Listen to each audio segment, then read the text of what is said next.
Hi, I'm Stephen, and welcome to the AI Transition Podcast, where we navigate the human side of change. And of course, I can't do this on my own. How are you doing, Lauren? Stephen, end of year rundown. I'm Oh, good, but I'm ready for this year to end. yes, I think all of us are ready for this year.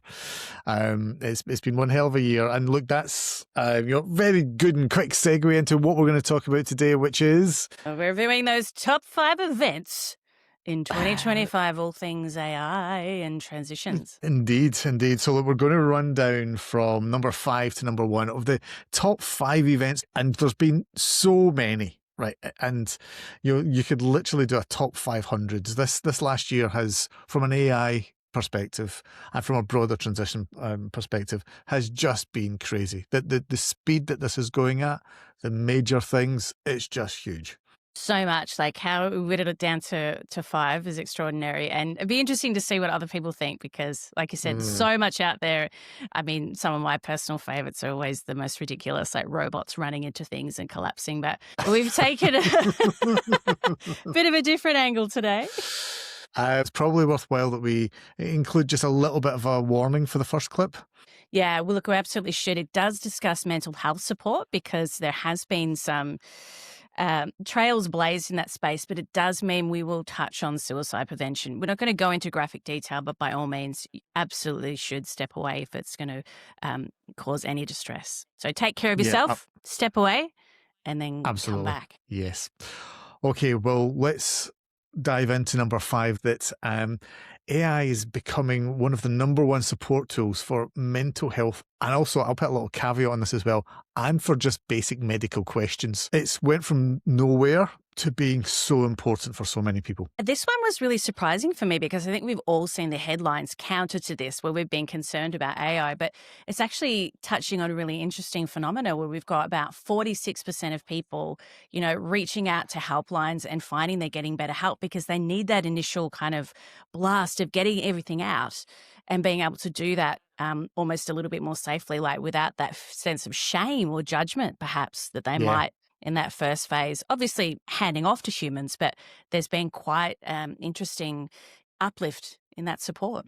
Yeah, and so there's been a lot of studies, and the one you alluded to was the Lifeline one that was done here in Australia with that kind of 46% of people, and that was the interesting part for me. It wasn't that it could do this; it was the preference for a large number of people who wanted to speak more to an AI first before a person, and that being easier, it was an easier way in. And even with the same study, it talked about how the counsellors reported 30% deeper engagement for the people who had reached out to the AI first. Exactly, and it's counter to what we thought. We thought perhaps the absence of humans might, not give you that connection, but the actual opposite of that is true, where it's more that, all right, in this, dare I say, this world we live in, Stephen, which God knows it's so hard at the moment, people are needing to get things out and they know they can do that safely with AI first and then start to process a little bit more and get ready to actually speak to someone in more depth about it.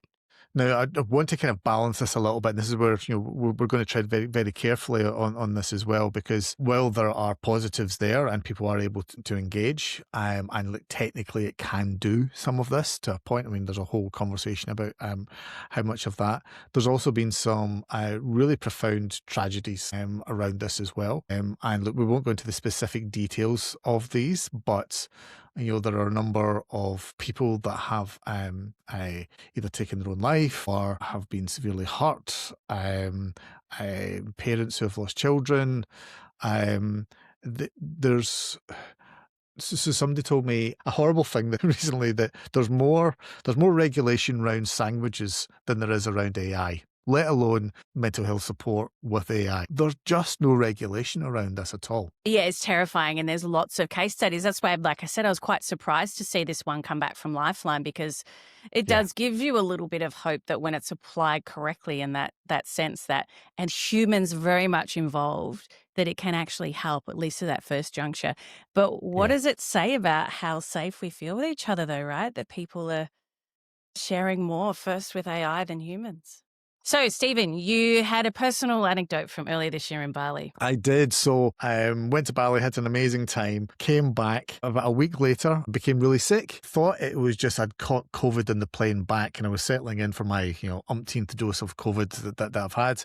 No matter how many vaccinations you get, I still pick it up all the time, unfortunately. But then I started getting really sick. I put in all my symptoms into ChatGPT, and it said actually that I had this rare tropical disease that I'd picked up from some river somewhere. So I went to emergency department and I'd printed off the thing from ChatGPT, basically, as I was stumbling towards the desk, nearly passing out, saying, like, I think I've got this tropical disease. And I remember the woman saying to me that, is that a letter from your doctor? And I went, no, it's, and she went, well, I don't want to see it. You've just got the flu. Just go and sit over there. Right. And I basically collapsed at that point, and then ended up 8 hours in the chair, waiting until I eventually got admitted properly. Long story short. Yeah. So seven days later, they diagnosed that I did indeed have this tropical disease that ChatGPT got right back at the beginning, that I was poo-pooed when I went to A&E. Pun intended. Yes, so that's my anecdote from this year of putting my information into ChatGPT and using it as a medical advice. And nobody listened to it at the time, but it was right this time.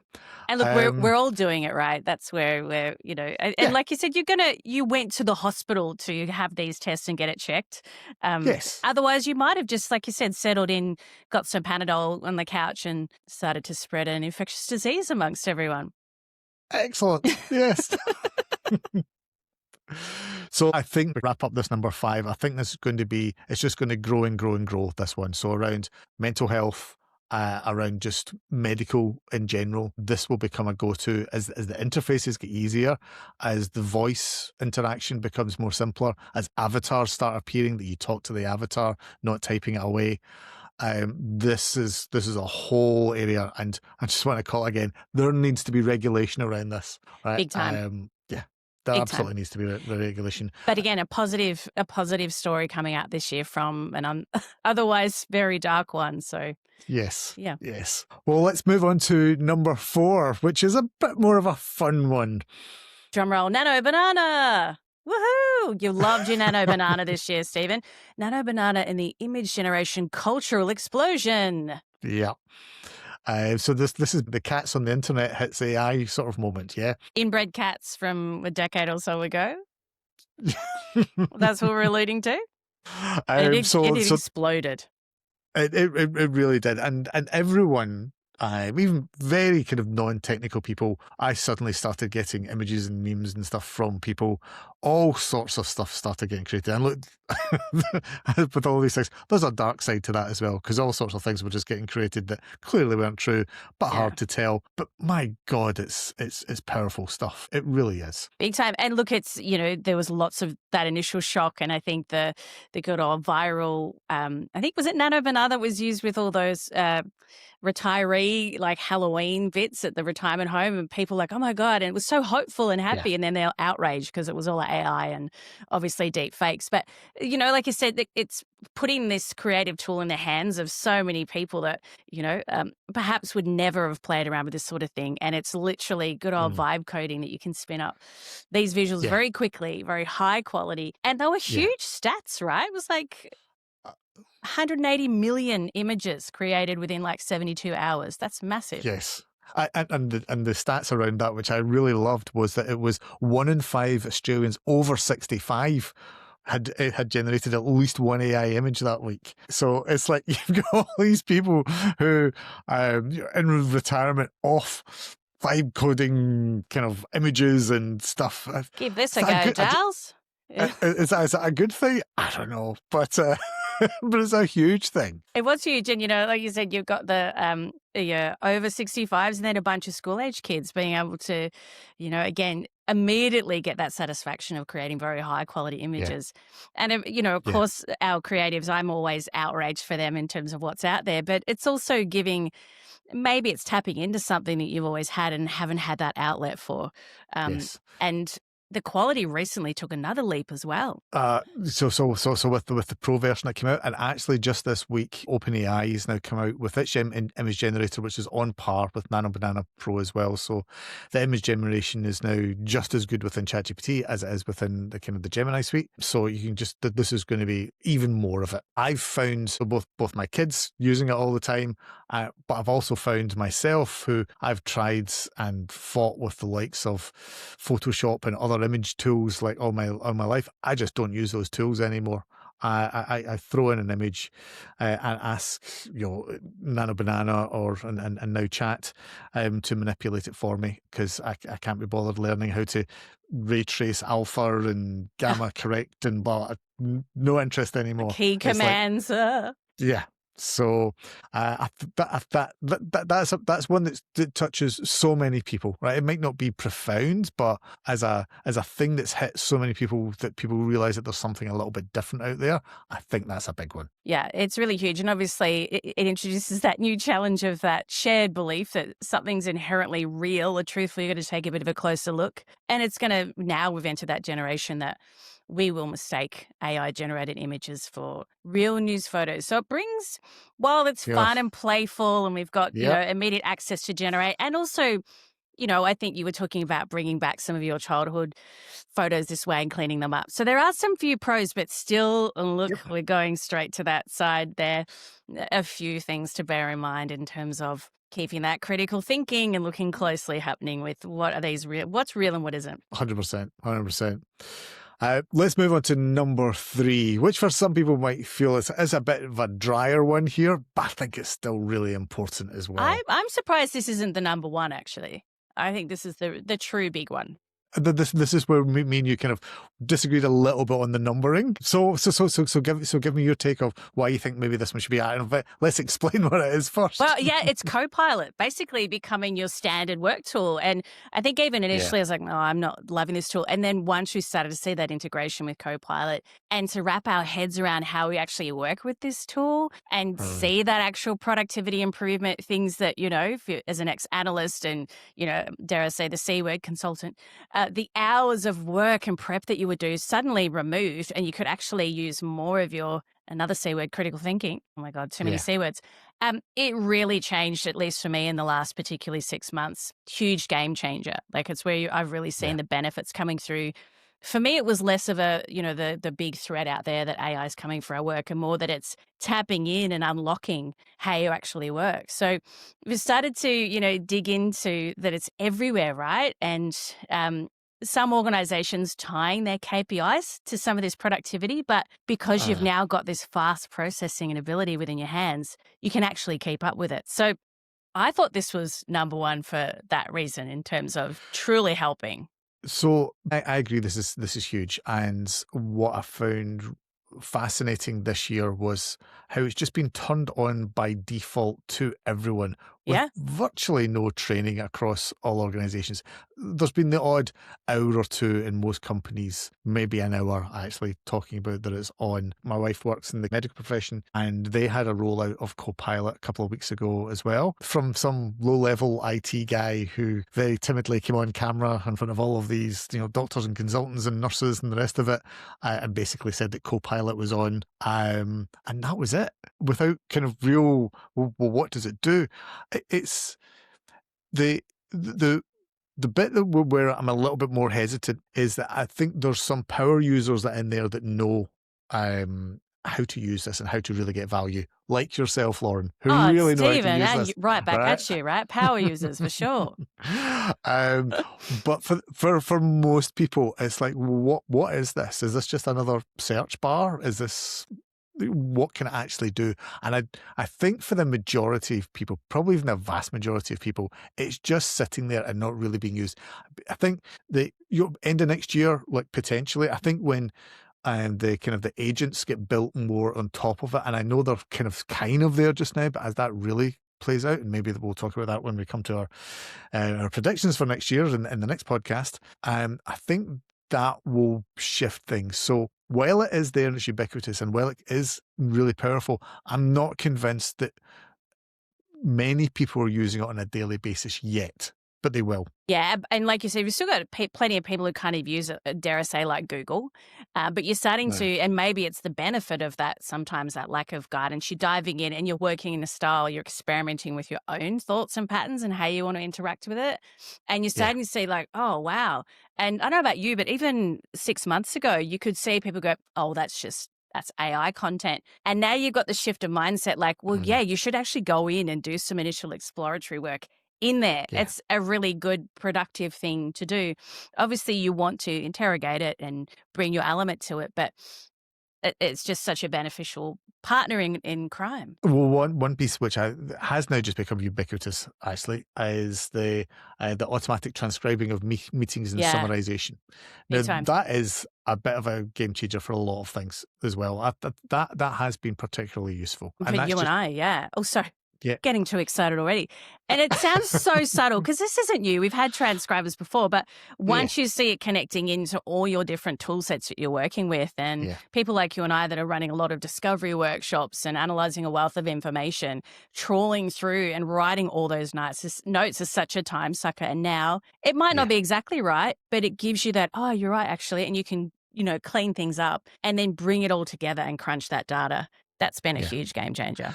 I want to put one word of caution out there for people who maybe don't know this as well and what's actually going on with Copilot, because what you can also do with it is you can interrogate everything that's happened in the last 6 months or a year.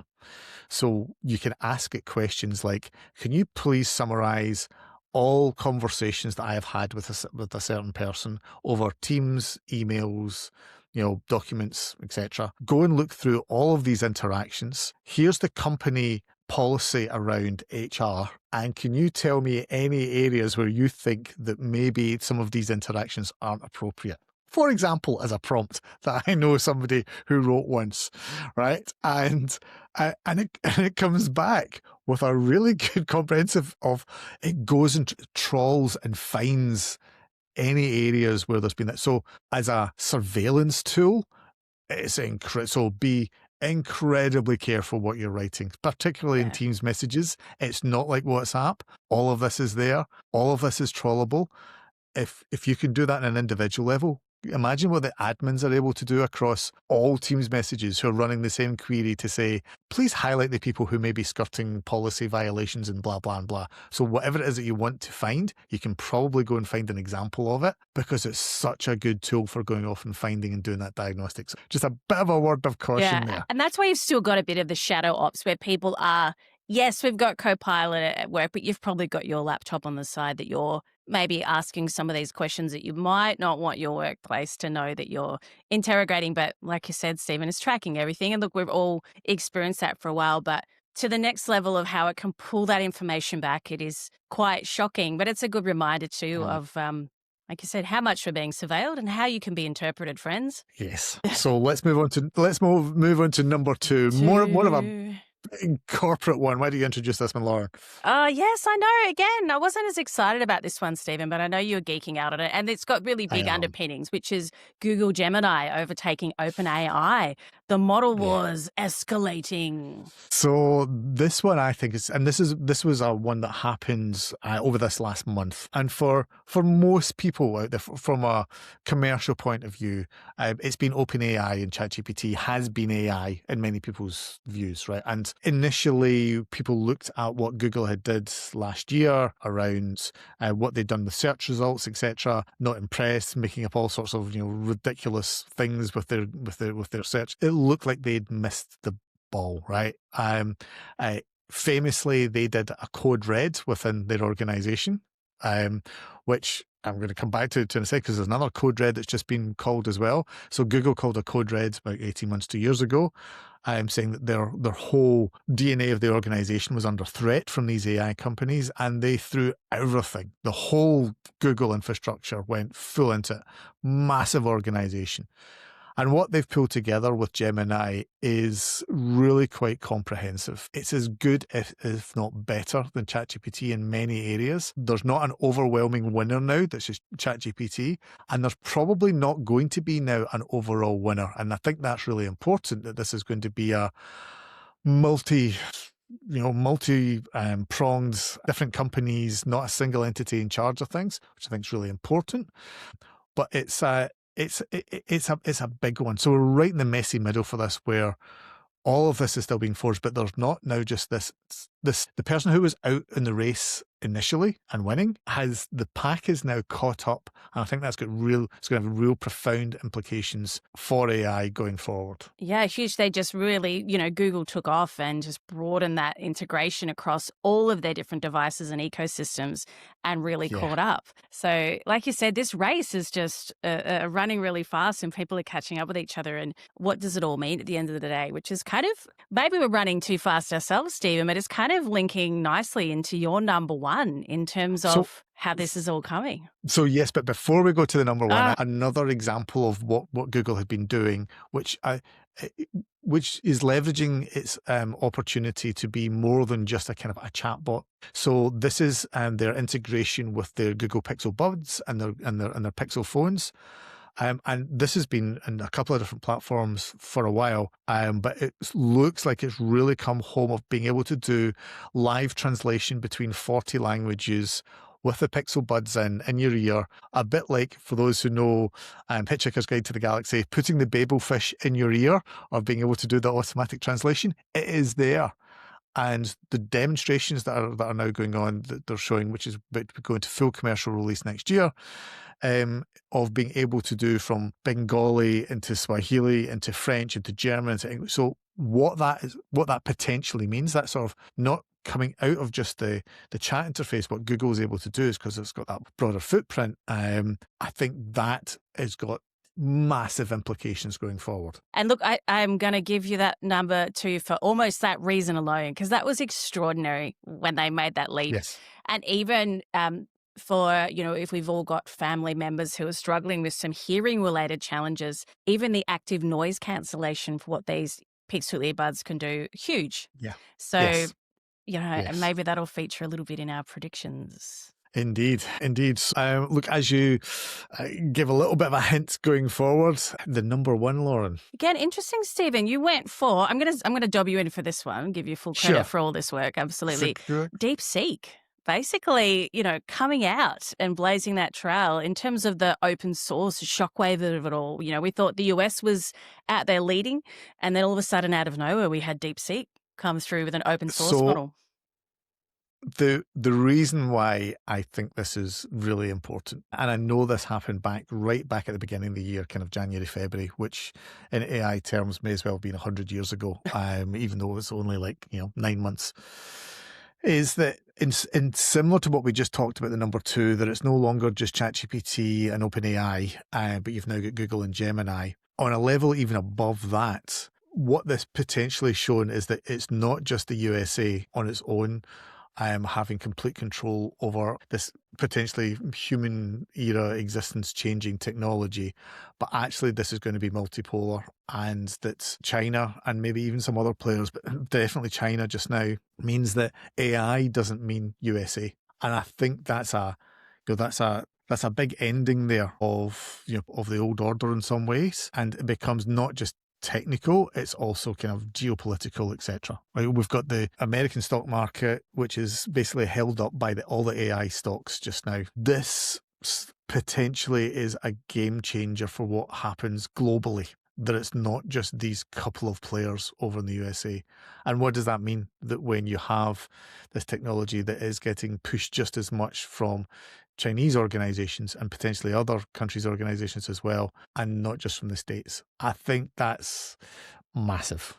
Oh, it's huge. And the fact that it's open license, right? And freely reusable. That means you can, all developers can get in there, can adapt it.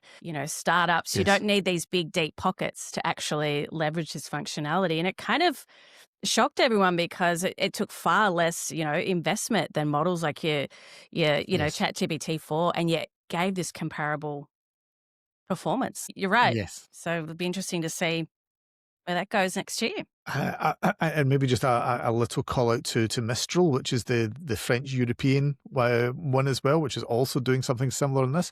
It hasn't got the same sort of news as others, but I think it's going to be important. And you're right, the open source nature of this that these models can be picked up, used, embedded in robots or in the server in your back room or whatever, if that kind of sort of distribution of this power, huge effects, not just getting controlled by a couple of big entities, but if this technology is actually more widely distributed, very, very different path forward. And you've got that access and the ability to grow it as a community versus having it thrust upon you in a paradigm. So Yeah. that was a big one, Stephen.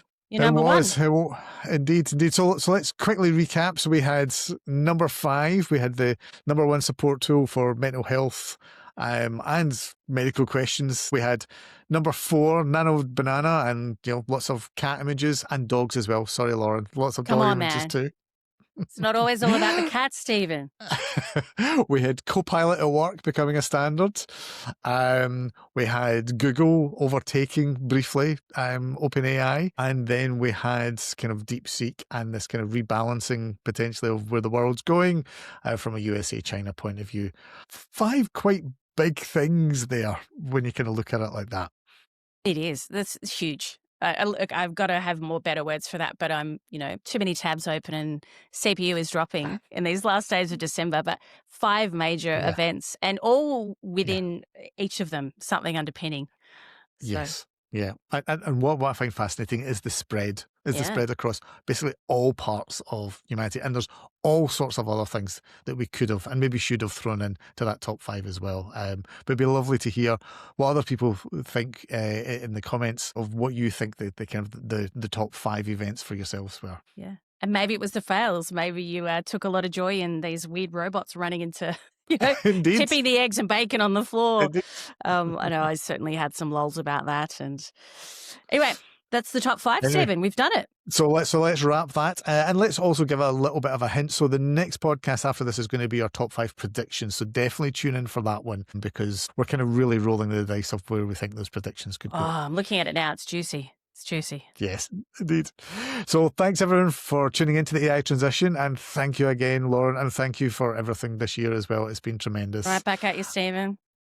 And look, for everyone, if you've enjoyed this conversation, wherever you're watching, listening, please subscribe, follow, leave a rating or comment, share it with somebody navigating this change as well. This really is the only way we can grow the channel with your support and hopefully help kind of shape richer conversations and help people on their own journeys. And remember, for this year anyway, that you still matter, at least for just now. See you, Lauren. Thanks, Stephen. Bye.